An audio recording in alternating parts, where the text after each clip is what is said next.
The Season of Love is underway at the Tampa Museum of Art. In fact, 3 exhibitions at the museum this fall will focus around love. And joining us to tell us more is Seth Pevnick, the Chief Curator, and Richard Perry, Curator of Greek and Roman Art. Good morning. Good to see you again. Thank you. Thanks for having me. So break this down, because it's pretty cool what you guys are doing, kind of mixing in the old with the new, with the contemporary. So as you know, we are a museum that focuses on ancient art, ancient Greek and Roman art, and modern and contemporary art.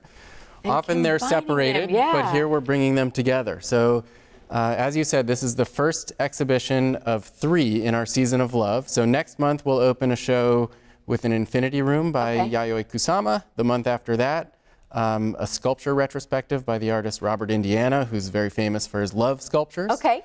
So hopefully we can come back and talk about those later on. But today, this week, we're opening the first exhibition, which is called Patricia Cronin, Aphrodite and the Lure of Antiquity.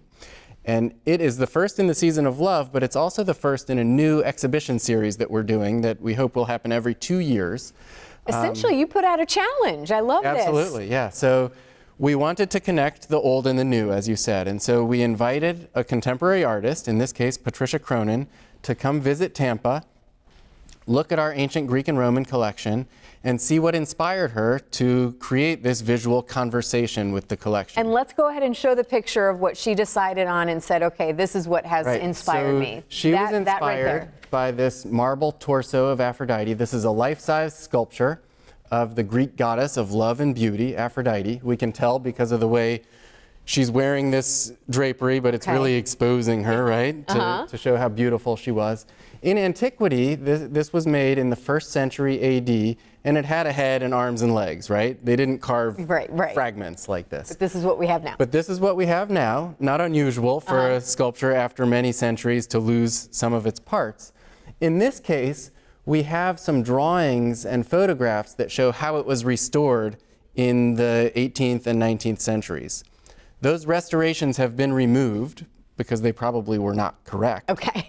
But when Patricia visited the museum last year, she saw the torso as it is, and she saw these images, and she said, you know what, I want to recreate this sculpture of Aphrodite. So we said, great, now let's go ahead and look at what there it is. And so this is Aphrodite Reimagined, and you can see me in the background talking with Patricia Cronin, the artist. This looks larger than life, even bigger than what... Right, so the actual ancient torso is life-size. She said, I'm going to make it larger than life, which is awesome, right? And when you go out onto our 2nd floor sculpture terrace, you feel like you are in the presence of greatness, right? You have a sense, I've been telling people, of what it must have been like in ancient Greece or ancient Rome to walk into an ancient temple. Explain what the material is, too. The material, these are 21st century materials. She's not trying to fool anyone, right?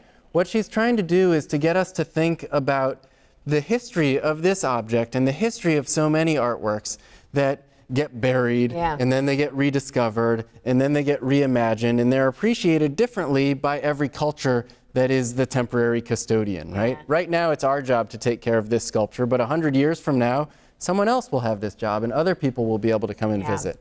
So what she did is she made the torso of a material called cold cast marble, so it looks very much like the ancient torso. And then the missing parts that she filled in, the head, the arms, the legs, she made of a material called resin, that's a translucent material. It looks very much like ancient glass.